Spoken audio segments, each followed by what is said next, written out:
Hey guys, welcome back to SK Bhaiya. तो ये है क्लास 12 के मैथ्स के all chapter wise most repeated PYQs detail explanation in one shot. So video को end तक watch करना, बहुत मजा आने वाला है। एंड हाँ, बहुत से स्टूडेंट्स अभी वीडियो को वॉच कर रहे हैं बट वीडियो को लाइक एंड चैनल को सब्सक्राइब नहीं कर रहे हैं। सो स्टूडेंट्स, अभी वीडियो को लाइक करके चैनल को ही प्लीज सब्सक्राइब कर लो। और हाँ, टेलीग्राम लिंक डिस्क्रिप्शन में दिया हुआ है, सो प्लीज जाके लिंक को ज्वाइन कर लो क्योंकि regular notes and regular information पर प्रोवाइड होता है। और हाँ, all students any doubt pin to comment box, कोई भी डाउट है तो कमेंट्स बॉक्स में ना कमेंट्स में आंसर डाल दिया करो। सो अब एक्सप्लेनेशन को स्टार्ट करते हैं। ओके, सो अब लोग पढ़ने जा रहे हैं मैथ्स ऑल चैप्टर के प्रीवाईक्यूज।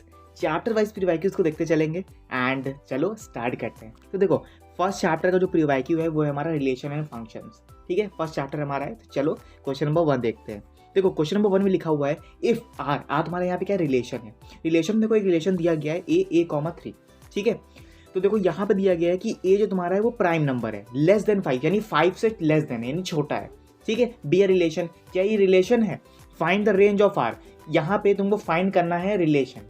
ठीक है, तो भाई सिंपल सा क्या करोगे तुम, यहाँ पे प्राइम नंबर्स जितने भी होते हैं उन प्राइम नंबर्स को लिखो लेस देन 5, यानी 5 से कौन कौन से लेस देन होते हैं? 2 और 4 होता है। ठीक है, तो that's your answer is less than 5। जो हमारा रिलेशन होगा वो यहाँ पे रेंज में बन जाएगा। ठीक है, 2 एंड 4। चलो अब बात करते हैं क्वेश्चन नंबर 2 की। तो क्वेश्चन नंबर 2 में देखो लिखा हुआ है कि f जो तुम्हारा है वो फंक्शन है। फंक्शन में देखो दिया गया है 1 3 4 एंड 1 2 5 एंड जो तुम्हारा यहाँ पे g दिया गया है 1 2 5 एंड 1 3 दिया हुआ है। तो देखो फिर यहाँ पे हमको क्या करना है कि यहाँ पे हमको फिर देखो g में वैल्यू दिया गया है यहाँ पे 1 3 2 3 एंड 5 1। यहाँ पे हमको राइट डाउन करना है कि गॉफ क्या है भाई। ठीक है, तो गॉफ में हम वो वैल्यूज़ को रखते हैं जो वैल्यूज़ पहले सेम है। तो देखो सेम वैल्यूज़ का यहाँ पे कौन कौन सी है? 1 1 1 सब में सेम है। ठीक है, देखो यहाँ पे बात करेगा थोड़ा इवन नंबर की। तो इवन नंबर तुम्हारे 1 से लेकर 6 तक जितने भी तुम्हारे इवन नंबर है, 3 इवन नंबर होंगे, 3 ऑड नंबर होंगे। ठीक है, तो गॉफ में वही रखोगे, 3 इवन नंबर रखोगे, 3 ऑड नंबर रखोगे, यही तुम्हारा गॉफ का फंक्शन हो जाएगा। समझ में आ गया? क्वेश्चन नंबर 3 की बात करें तो क्वेश्चन नंबर 3 में देखो लिखा हुआ है कि लेट आर जो तुम्हारा वो क्या है, वो इक्विवेलेंस रिलेशन है। ठीक है, जो कि एक सेट बना रहा है ए इक्वल टू 0 1 2 3 4 5 से लेकर के, और जो रिलेशन बना रहा है वो बना रहा है ए बी रेशियो 2, और वहाँ पे डिवाइड कर रहे हैं यहाँ पे ए माइनस बी। क्या इक्विवेलेंस क्लास की जो वैल्यू वो 0 हो जाएगी? नहीं भाई, 0 नहीं होगी। 0 पे हमको वैल्यूज़ को पुट करना है। इक्विवेलेंस रिलेशन क्या करता है कि इक्विवेलेंस यानी इक्विफाई करता है यहाँ पे दो वैल्यूज़ यानी दो रिलेशन को आपस में कंबाइन करना, उसी को बोलते हैं यहाँ पे इक्विवेलेंस रिलेशन। ठीक है, तो 0 इसलिए रखा गया कि अगर 0 क्लास पे अगर हम यहाँ पे करते हैं दोनों इक्वेशंस को रखने के बाद, तो यहाँ पे जो ए वाली जो वैल्यू हो जाएगी तो 1 2 और 5 निकल जाएगा एंड 0 3 4 तुम्हारा क्या आ जाएगा, यहाँ पे रिलेशन आ जाएगा बी सेक्शन का। समझ में आ गया? थोड़ा सा कॉम्प्लिकेटेड है। ठीक है, क्वेश्चन नंबर 4 देखा जाए। देखो सारे क्वेश्चंस मैंने एनसीईआरटी के रखे हैं क्योंकि पेपर एनसीईआरटी से बनेगा। ये मत समझना कि पेपर बाहर से आएगा। एनसीईआरटी की दोनों बुक एकदम अच्छे से जितना बता रखा है उतना, और लेकिन और थोड़ा अच्छे से प्रैक्टिस कर लेना। ठीक है, एनसीईआरटी के जितने क्वेश्चंस है एक बार बार मतलब मोस्ट रिपीटेड टाइम क्वेश्चंस को प्रैक्टिस कर लो। ठीक है, चाहे वो मिसलिनियस क्वेश्चन हो, चाहे वो एग्जाम्पल क्वेश्चन हो, चाहे वो एनसीईआरटी का क्वेश्चन हो, चाहे वो एक्सरसाइज का क्वेश्चन हो। ठीक है, सारे क्वेश्चंस को मतलब एक रिपीटेड टाइम्स ऑफ, मतलब कहते नहीं है कि गाइस बहुत जल्दी मतलब एक क्वेश्चन को तुम अगर बहुत मोस्ट टाइम रिपीटेड लगाओगे तो वो एक क्या होता है, दिमाग में क्लिक हो जाता है कि भाई ये क्वेश्चंस का आंसर ये हो जाएगा। तो देखो इतना टाइम तो है नहीं कि सारे क्वेश्चंस को एक एक के बाद लगा सकें, लेकिन ऐसा कर लेना कि सारे क्वेश्चंस को या फिर सारे एग्जाम्पल्स को एक बार जरूर लगा लेना यार। ठीक है, क्योंकि क्वेश्चंस कहाँ से बन जाए कुछ कह नहीं सकते। ठीक है, लेकिन बनेगा एनसीईआरटी से ही। 100% श्योर है कि एनसीईआरटी से क्वेश्चन बनेगा। ठीक है, कहीं और से क्वेश्चन नहीं बनेगा। 100% एनसीईआरटी में जितना पढ़ाया गया सिर्फ उतना ही पड़ेगा, जितना सिलेबस दिया गया उतना ही सिलेबस आएगा। ठीक है, कहीं बाहर से कहीं से और कुछ नहीं आएगा। तो जितने क्वेश्चन मैंने रखे हैं सब एनसीईआरटी से रखे हैं, मोस्ट रिपीटेड क्वेश्चन रखे हैं ये। ठीक है, 2014 से लेकर के 2024 तक जितने क्वेश्चन बार रिपीट हुआ है, ठीक है, वो सारे क्वेश्चन मैंने इसमें डाल दिए हैं, चैप्टर वाइज डाले हैं। ठीक है, चलो क्वेश्चन नंबर 4 पे आते हैं वापस ट्रैक पे अपने। रिलेशन में दिया गया है कि यहाँ पे x, y लिखा है, रेशियो में x + 2y = 8 लिखा है। ये एक रिलेशन बना रहा है n पे। ठीक है, then the write the range of r। तो हमको रिलेशन पे क्या राइट यानी क्या लिखना पड़ेगा, कौन सी रेंज हम यहाँ पे लिखेंगे रिलेशन बना के।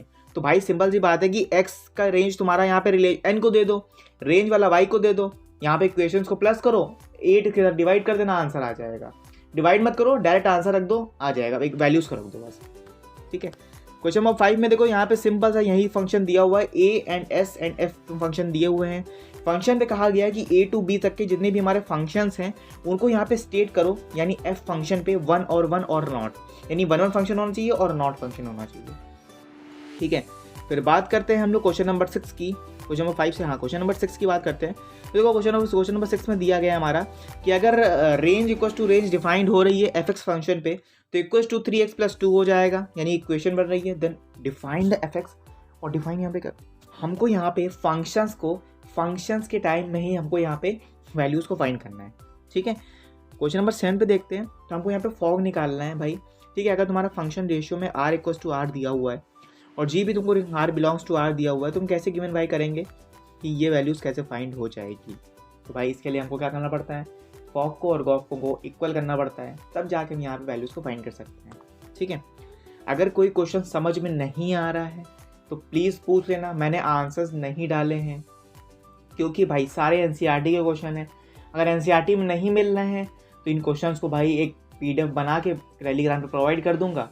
वहाँ पे उस पीडीएफ को डाउनलोड करने के बाद एक एक क्वेश्चंस के आंसर को तुम लोग मुझसे कमेंट में पूछ लेना। अगर तुम लोग को चाहिए भाई इसका आंसर सेंड कर दो, भैया आंसर बता दो, तो आंसर मैं तुम लोग को टेलीग्राम पे प्रोवाइड कर दूंगा। ठीक है, अब कोई डाउट है, नहीं होना चाहिए। अभी भी कोई डाउट लगता है किसी भी स्टूडेंट को कि भाई भैया आपने आंसर्स क्यों नहीं दिए, आंसर्स इसलिए नहीं दिया क्योंकि most time of repeated questions हैं। आंसर इसलिए प्रोवाइड नहीं किया कि हर चीज़ मेरे को छपानी नहीं है, हर चीज़ कॉपी नहीं करानी है। ठीक है, ऑलरेडी मैंने फिजिक्स में मैंने सोचा था कि भाई तुम लोगों को आंसर्स नहीं दूंगा, बट आंसर्स तुम लोग को प्रोवाइड करे गए हैं। फिजिक्स में भी मैंने सिर्फ सोचा था कि क्वेश्चन दूंगा और कंसेप्ट दूंगा, लेकिन मैथ में भाई ऐसा नहीं कर सकते। मैथ में कुछ रूल्स एंड रेगुलेशंस होते हैं कि भाई कुछ क्वेश्चंस को अगर तुम प्रैक्टिस कर रहे हो तो उस प्रैक्टिस पे ही तुम लोग को उसी के बेसिस पे ही जज किया जाता है कि मतलब कितना एफर्ट तुम लोग डाल रहे हो उन क्वेश्चंस पे। अगर तुम लोग को चाहिए आंसर्स तो मैं तुम लोग को टेलीग्राम पे प्रोवाइड कर दूंगा, कमेंट कर देना। ठीक है, जितने स्टूडेंट्स को चाहिए उतने स्टूडेंट्स भाई कमेंट कर, सबको चाहिए तो सब लोग कमेंट्स कर देना कि भैया मुझे आंसर्स चाहिए इसका। ठीक है, तो आंसर्स टेलीग्राम पे प्रोवाइड जाएगा, जाके लिंक डिस्क्रिप्शन में दिया हुआ है, जाके ज्वाइन कर लो। और हाँ, हमारा सब्सक्राइब का बटन भी छोटा सा प्यारा, उसको भी क्लिक कर दिया करो यार। चलो अब बढ़ते हैं क्वेश्चन नंबर 8 पे। तो देखो क्वेश्चन नंबर 8 दिया हुआ है हमारा, राइट द फॉग। अगर तुम्हारा फंक्शन यहाँ पे रिलेशन यहाँ पे डिफाइन कर रहा है तो यहाँ हम कैसे गिवन करेंगे कि एफ एक्स जो फंक्शन 8×3 दिया हुआ है ये इसके बराबर आ रहा है, यानी दोनों वैल्यूज़ को हमको यहाँ पे रिलेशन पे रख के फाइंड करना है। तो भाई गॉफ की वैल्यू लगा के फाइंड कर सकते हैं हम यहाँ पे। क्वेश्चन नंबर 9 देखो, क्वेश्चन नंबर 9 पूछा गया है कि इसका स्टेट द रीजन क्या होगा। ट्रांजिटिव फंक्शंस में ट्रांजिटिव क्या होते हैं, एक दूसरे के ट्रांस नहीं होते हैं, तो यहाँ पे वन फंक्शन और नॉट ऑन टू फंक्शन आ जाएगा। फिर बात करते हैं find the range of function, इसकी फाइंड की फंक्शन की रेंज क्या होगी, तो ये तुम लोग बता सकते हो भाई रेंज क्या होगी। अब बात करते हैं चैप्टर नंबर 2 की, इनवर्स ट्रिग्नोमेट्रिक फंक्शंस। ठीक है, फाइंड द वैल्यू ऑफ ये, भाई इसकी वैल्यू तो आनी चाहिए तुम लोग को फाइंड करके। √3 की वैल्यू क्या होती है, √3 की वैल्यू यहाँ पे tan 60 बोलते हैं, तो tan 60 पे क्या होता है भाई 1/3। ठीक है, तो यहाँ पे रख के, और cot 1/1 इसका 1/√3 क्या होगा, तो ऐसे तुम लोग सारी वैल्यूज को कैलकुलेट करके यहाँ पे कर सकते हो। ठीक है, बट वैल्यूज सारी याद होनी चाहिए। ठीक है, tan√3 हमारा tan 60 होता है। ठीक है, समझ में आ गया। tan 60 पे हमारा क्या होता है यहाँ पे, तो यहाँ पे हो जाएगा तुम्हारा √3/2, तो √3/2 लिखोगे यहाँ पे तुम लोग। ठीक है, और माइनस का 1/√3, तो यहाँ भी √3 होता है। ठीक है, तो यहाँ पे क्या हो जाएगा, तो यहाँ से रूट और रूट कैंसिल करोगे तो तुम्हारा यहाँ पे 3/2 आंसर आ जाएगा। ठीक है, √3/2 यानी tan 60 तुम्हारा आंसर आ जाएगा, कंफर्म हो जाएगा। ठीक है, कोई डाउट हो तो देख लेना तुम लोग। ठीक है, वैसे मैंने आंसर डाल दिया, मुझे लगता है कोई डाउट नहीं होना चाहिए, बट डाउट हो तो तुम लोग देख लेना। ठीक है, फिर देखो यहाँ पे हमारा सेकंड क्वेश्चन आता है हमारा, find the value of -1/√3 sec -1/√2 sorry not √2। Question number 3 देखो पूछा गया है। क्वेश्चन नंबर 4 पूछा गया है। ठीक है, cos 380। सारे मतलब क्वेश्चन देख लेना कि सारे क्वेश्चंस एनसीईआरटी से ही रिलेटेड है, सारे क्वेश्चंस एनसीईआरटी से ही उठाए गए। ठीक है, तो एनसीईआरटी अच्छे से लगा लेना। ठीक है, मैथ में ज़्यादा मैं वीडियो को बड़ा नहीं करूँगा, सारे क्वेश्चंस को मैं एक बार तुम लोग को दिखा दे रहा हूँ। बाकी तुम्हारा पीडीएफ जो है टेलीग्राम पे अपलोड होगा। यूजिंग द प्रिंसिपल वैल्यूज़, देखो यहाँ पे प्रिंसिपल वैल्यूज़ को हमको यूज़ करना है, एंड यहाँ पे वैल्यूज़ में प्रिंसिपल वैल्यूज़ की वैल्यूज़ को रखने के बाद उस वैल्यूज़ को फाइंड करना है इन क्वेश्चन में। ठीक है, find the value of tan inverse -1। ठीक है, tan इनवर्स -1 की वैल्यू तुमको यहाँ पे निकालनी है। ठीक है, फिर बात करते हैं क्वेश्चन नंबर 8 की, find the value of -1 upon में -1/2, ये वैल्यू क्या होगी हमारी। फिर बात करते हैं यहाँ पे मैट्रिसेस की। मैट्रिसेस में देखो क्वेश्चन नंबर 1 आता है हमारा। क्वेश्चन नंबर 1 दिया गया है, write the number of all the possible matrices. हमको यहाँ पे ऐसे नंबर्स हमको राइट करने हैं कि हमको यहाँ पे सारे possible matrices order 2x2 order में मिल जाएं और जो उनकी एंट्री हो वो 1, 2 और 3 में हो वो एंट्री। ठीक है, तो क्वेश्चन नंबर 1 हमसे ये पूछा है। क्वेश्चन नंबर 2 में देखा जाए तो क्वेश्चन नंबर 2 में लिखा गया है कि राइट द एलिमेंट्स ए। अगर राइट द एलिमेंट तुम्हारे ए से ले करके A3x3 मैट्रिक्स लिखा हुआ है, तो ए मैट्रिक्स दिया गया है AI के। आई और जे का तुम लोगों को मतलब पता होना चाहिए। आई का मतलब होता है रो और जे का मतलब होता है कॉलम। ये जो तुम्हारा है वो तुम्हारा यहाँ पे सिंबल दिया होता है कि ए सिंबल में यानी ए डिजिट में हमको ये वैल्यूज दिया गया, तो कैसे फाइंड करेंगे हम। तो यहाँ पे AI J में तुमको आई माइनस का जे बाय 2 निकालना है। ठीक है, रोज एंड कॉलम को माइनस रखो, माइनस करो, आंसर निकालो। ठीक है, अब बात करते हैं यहाँ पे क्वेश्चन नंबर 3 की। क्वेश्चन नंबर 3 में देखो यहाँ पे हमें क्वेश्चन लिखा हुआ है कि अगर ए तुम्हारा स्क्वायर मैट्रिक्स है तो A2 इक्वल टू अगर ए दिया है तो देन राइट द वैल्यू। अगर राइट द वैल्यू यहाँ पे 7A माइनस का 1 प्लस का A3 करें तो यहाँ पे आइडेंटिफाई मैट्रिक्स क्या डिफाइन करेगी ये तुम लोग को निकाल के बताना पड़ेगा। एक स्क्वायर मैट्रिक्स बनाओ, इन वैल्यूज को रखो, वैल्यूज को लिखा इक्वेशन बनाओ, इक्वेशन बनने के बाद आइडेंटिफाई मैट्रिक्स को फाइंड करो। क्वेश्चन नंबर 4 देखो दिया गया। क्वेश्चन नंबर 4 में हमको क्वेश्चन लिखा गया है कि भाई ये कोई वैल्यू दिया गया है, बी वैल्यू दिया गया है, ए में रखो, फाइंड कर दो फटाफट से।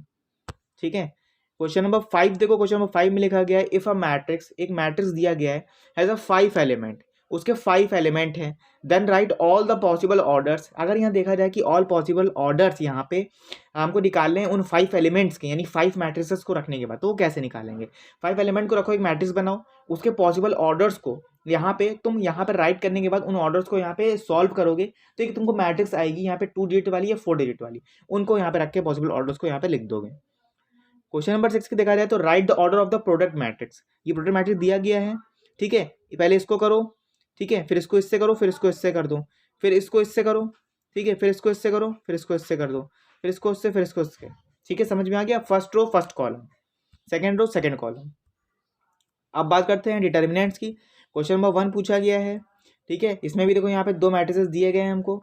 ठीक है, बी में भी, एंड देखो क्वेश्चन नंबर 2 में भी हमको ए बी, देखो बहुत छोटे छोटे क्वेश्चन है। ठीक है, क्वेश्चन नंबर 3 में भी देखो हमको यहाँ मैट्रिक्स डिटरमिनेंट दिया हुआ है, एक्स फाइंड करना है।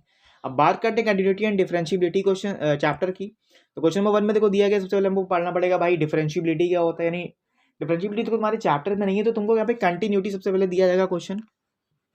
देखो एक क्वेश्चन आया कंटिन्यूटी का, एनसीईआरटी से रिलेटेड है, कर डालना अच्छे से। ठीक है, क्वेश्चन नंबर 2 भी एनसीईआरटी से रिलेटेड है। अब बात करते हैं एप्लीकेशन ऑफ डेरिवेटिव्स की। एप्लीकेशन डेरिवेटिव देख सकते हो, ये भी एनसीईआरटी से रिलेटेड है।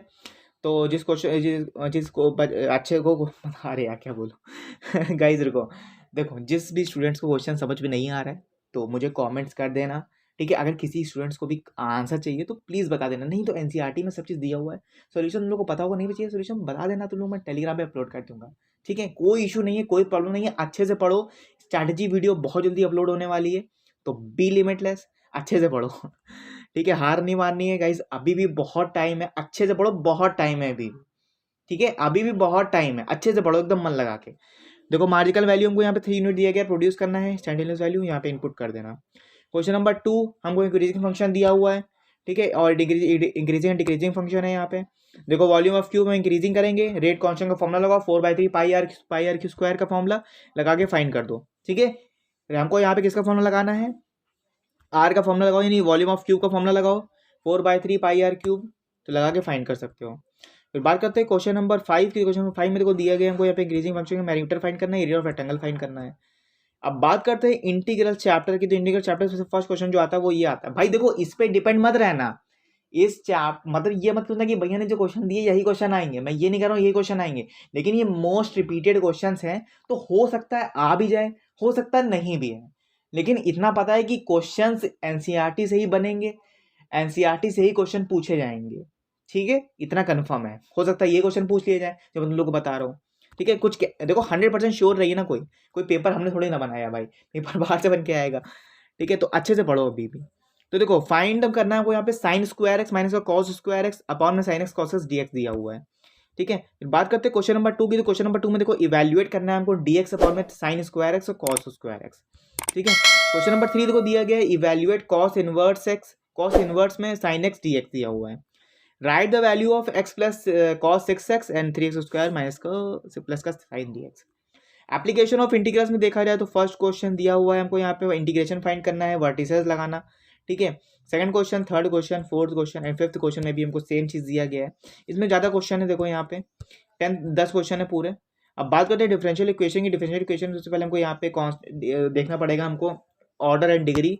तो ऑर्डर एंड डिग्री वाले क्वेश्चन देखो यहाँ पे दिए हुए हैं, आर्बिट्रेरी कॉन्स्टेंट्स वाले भी क्वेश्चन दिए हुए हैं। क्वेश्चन नंबर 5 भी दिया हुआ है, arbitrary constants, and question number 6, 7 and 8।